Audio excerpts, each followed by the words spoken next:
¿qué se debe hacer? Yo creo que lo primero que se debe hacer es negociar ese nuevo decreto de focalización de subsidios para garantizar que el subsidio sí llegue a quienes más lo necesitan. ¿Qué se podría hacer en particular? Eliminar el subsidio a la gasolina extra. En el caso del diésel, mantener el subsidio para el transporte público, para que la tarifa de transporte público no se vea modificada. Hay que estar claros que el que tiene un auto no pertenece a la clase pobre del Ecuador. La mayoría de ecuatorianos no tienen un auto y la mayoría de ecuatorianos se mueven en un transporte público. Entonces, de esa manera se garantiza que no se vean afectados los bolsillos de los más pobres y se focaliza el uso de los subsidios. Por ahí se podría obtener un ahorro. Yo creo que si es que ya no serían los 1.500 millones que se esperaban, podría ser alrededor de unos 750 millones de ahorro. Yeah. Sería una gran cosa poder obtener esa mitad del ahorro. Por otro lado, bueno, no hay una medida única para solucionar esa brecha, porque la brecha fiscal es muy grande, 5.000 millones. Yeah. Entonces, hay que tomar medidas también por el lado de los gastos. Por el lado de los gastos, definitivamente hay que reducir el gasto en la nómina, que ha subido de manera significativa durante los últimos años. Tanto es así que en la actualidad hay muchos puestos en el sector público que tienen un salario el doble que en el sector privado. Entonces la manera de corregir ese desequilibrio... Perdone, estoy escuchándole bien, el doble que en el sector privado. Exactamente. Existen muchas posiciones en el sector público con un puesto equivalente en el sector privado, pero con un salario que duplica a aquel del sector privado. Y para corregir esas discrepancias que tienen, esos desequilibrios de la nómina del sector público, coincido en que hay que colocar una contribución probablemente tengan que ser unos 3 días de trabajo, sobre todo de quienes tengan los salarios más altos, y de esa manera poder generar un ahorro para el sector público en cuanto a la nómina. Eso es importante. También hay que ir a temas de fondo, temas de reducción del tamaño del Estado. Tenemos mucha burocracia que no genera valor al ciudadano. Y hay que tener claro que el sector público tiene que aprender a priorizar. Hay que priorizar en salud, en educación, en seguridad. Eso significa que hay que dejar de gastar en otras cosas. Entonces, para poder reducir, por ejemplo, las compras que hace el sector público, hay que reducir el número de instituciones y todas esas funciones que no son prioritarias para el ciudadano. Porque esas compras se hacen no porque les dé la gana de hacerlo, sino porque necesitan para operar una gran cantidad de burocracias, de oficinas que requieren bienes y servicios para funcionar. Mientras no eliminemos esa burocracia innecesaria, vamos a seguir gastando en mantener todas esas oficinas. Entonces hay que trabajar en una austeridad fuerte por el lado del gasto en el sector público. Eso es importante. Albertito, quedaría pendiente, no obstante, el asunto del contrabando de combustible. El contrabando no se controla, es imposible controlar, y eso lo ha demostrado. Veamos qué pasa, por ejemplo, un caso extremo, el con las drogas. ¿Por qué siguen saliendo drogas a pesar de que tenemos al ejército y a todo el mundo tratando de evitar, hasta Estados Unidos con sus fuerzas, tratando de evitar que salgan drogas del Ecuador y de los países de la región? Porque hay una realidad económica que hace que sea altamente rentable ese comercio. Y lo mismo va a suceder con los combustibles. Mientras económicamente sea un gran negocio, la creatividad humana es infinita. Ya vimos cómo para las drogas se utilizan incluso submarinos de ser necesario.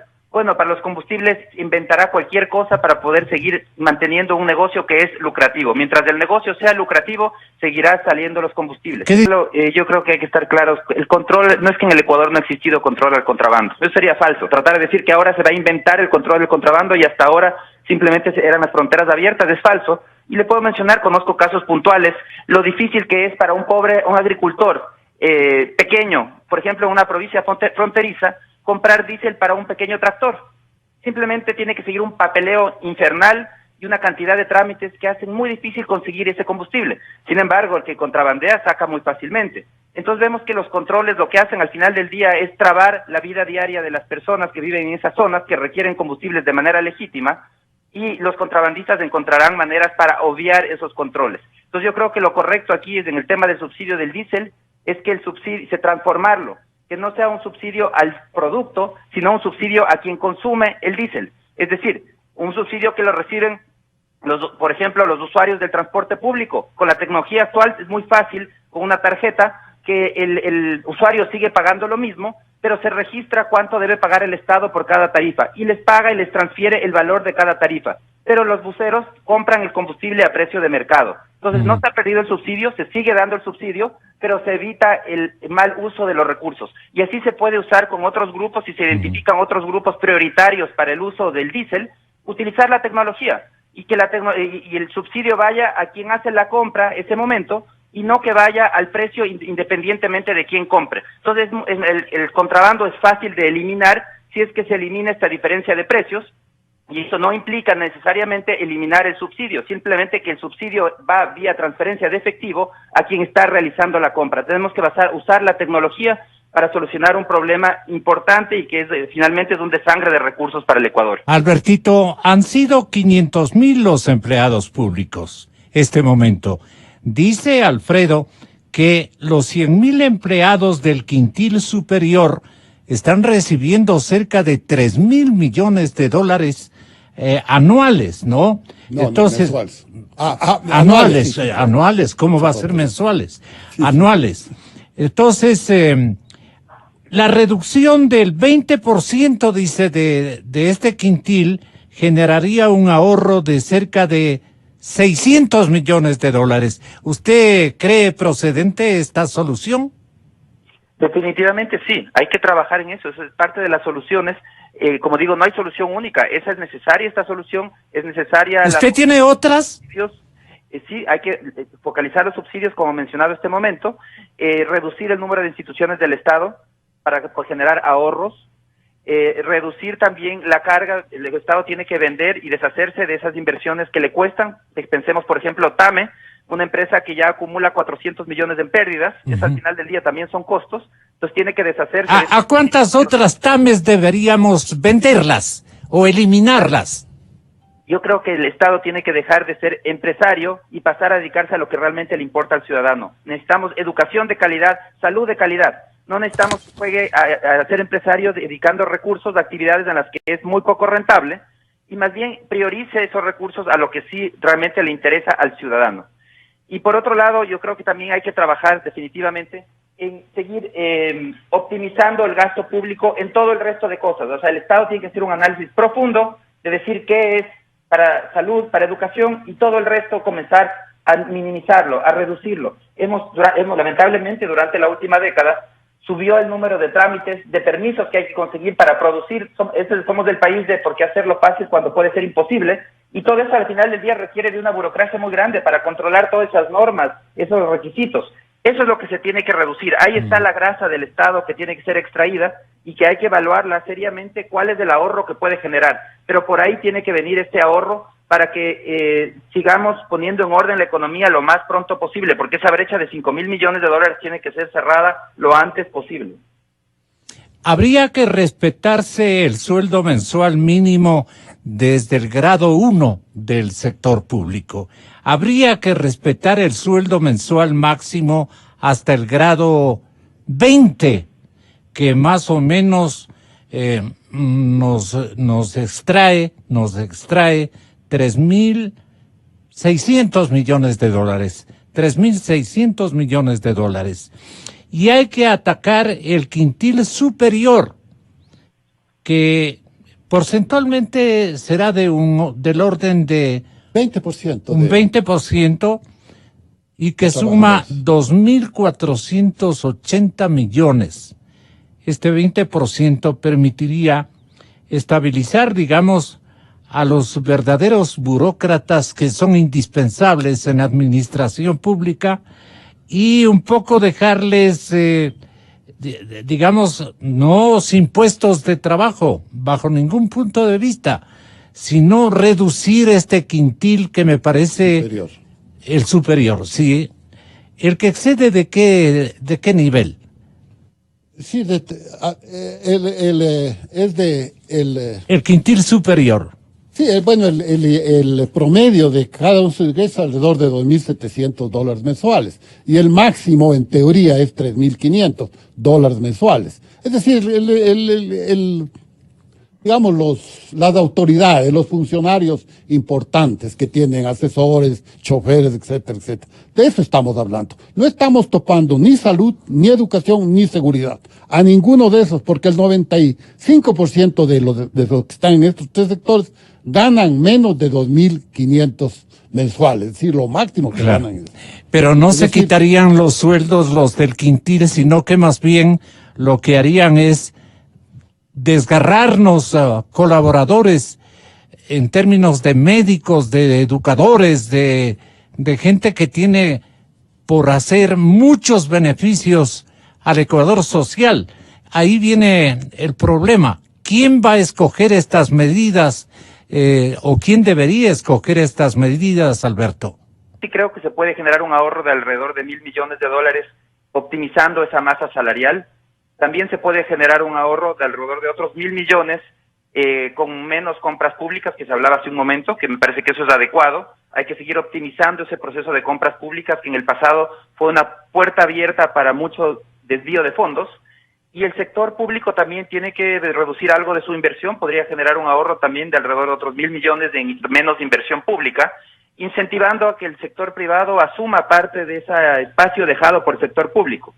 Entonces, de esa manera se pueden generar algunos ahorros que, sumados a la focalización de subsidios, se logra algo de la tarea. Todavía faltaría algo más por hacer, definitivamente eso no es todo, pero se logra cerrar en una magnitud importante la brecha. Hay que seguir buscando otros mecanismos para poder completar la tarea, que como digo, no hay un mecanismo único, hay que aplicar varios mecanismos para lograr cerrar la brecha. ¿Y a usted qué se le ocurre en disminución de operaciones, digamos, de gobernabilidad? Es decir, operaciones administrativas que resultan onerosas en estos tiempos. ¿Cómo reducir esos gastos, a veces superfluos, a veces de connotación diplomática o cosa por el estilo? Gastos que no es para un país en la crisis que va a quedar con esta importante reducción de ingresos por la vía de eliminar. Además, ¿qué otras ideas tiene usted para reemplazar el decreto que acaba el régimen de derogarle, la derogación del 883? ¿Qué otras ideas podrían ser convenientes, si es tan amable, Albertito? Bueno, lamentablemente ese decreto no es fácil de sustituir. Si vamos a decir no vamos a topar los combustibles, entonces lo que estamos diciendo es pongan más impuestos para sustituirlo. Hay que estar claros. Por el lado del gasto, no vamos a poder sustituir ese decreto, porque ya de por sí ese decreto solo lograba un ahorro parcial, $1.500 millones, cuando la brecha es de 5.000 millones. Entonces, todas las otras medidas que hemos discutido y con las que estoy totalmente de acuerdo, de optimizar gasto, permiten generar ahorros, pero eso es para completar el resto, no para sustituir el decreto que se ha derogado. Entonces hay que estar muy claros los ciudadanos, de aquí no hay almuerzo gratis, no es que podemos decir no queremos que nos toquen a nosotros, cóbrele al vecino. Al final del día, si es que no termina aprobándose, que sería muy irresponsable, que no termine focalizándose el subsidio a los combustibles de ninguna manera, ese sería el escenario más irresponsable que podemos tener y que los ciudadanos lo recordaremos. La alternativa tendría que ser que se aprueben más impuestos. Y yo creo que ese es el peor de los escenarios. No tenemos que, ya de por sí el Estado nos quedó muy grande, seguir cargando impuestos al ciudadano no es adecuado. Tenemos que limitar al Estado, pero entonces hay que hacer las medidas responsablemente. Y lo que necesitamos, yo creo que la salida de este momento, lo responsable, es que venga un nuevo decreto que focalice subsidios como ha indicado el presidente. Tal vez no generará un ahorro tan grande, pero porque va a haber transferencias a ciertos grupos más vulnerables, pero que el grueso sí termine reduciendo el costo de los subsidios. No podemos ser irresponsables y decir, no, aquí no pasa nada, porque lo que sucede es que en dolarización funciona como una especie de anestesia frente a la crisis fiscal. El pueblo no siente que hay una crisis fiscal, porque en dolarización no hay mecanismos para transmitir esa crisis. Como cuando con moneda propia el mecanismo de transmisión de la crisis fiscal es la inflación, porque los gobiernos imprimen muchos billetes para pagar sus cuentas. ¿Corremos riesgos de desdolarizarnos, autodesdolarizarnos? ¿Corremos ese tremendo riesgo?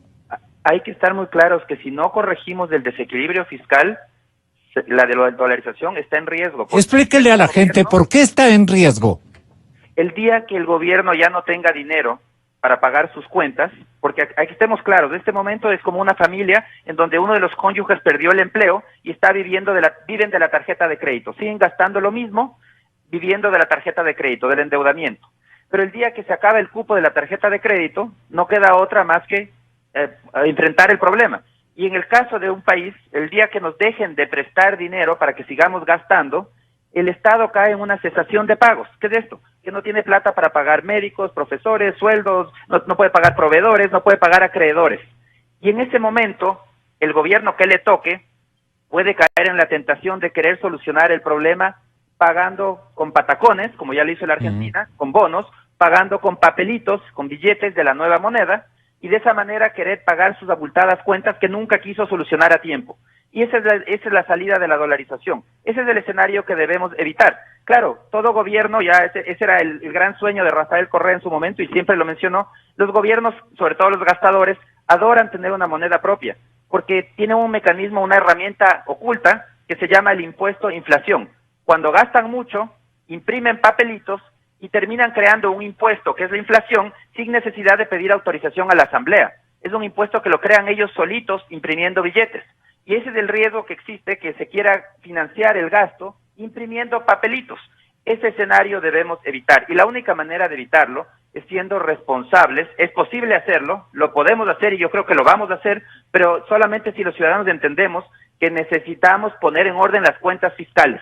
Si seguimos con el populismo económico, de decir aquí no pasa nada, pospongan, sigan gastando, sigan endeudando, siga la fiesta, y el día de mañana lo vamos a lamentar. La única salida que tenemos es poner en orden, ser responsables, poner en orden las cuentas fiscales y de esa manera evitar el escenario de que el gobierno, por no tener plata, quiera buscar mecanismos alternativos como son los patacones u otra moneda para poder pagar sus cuentas.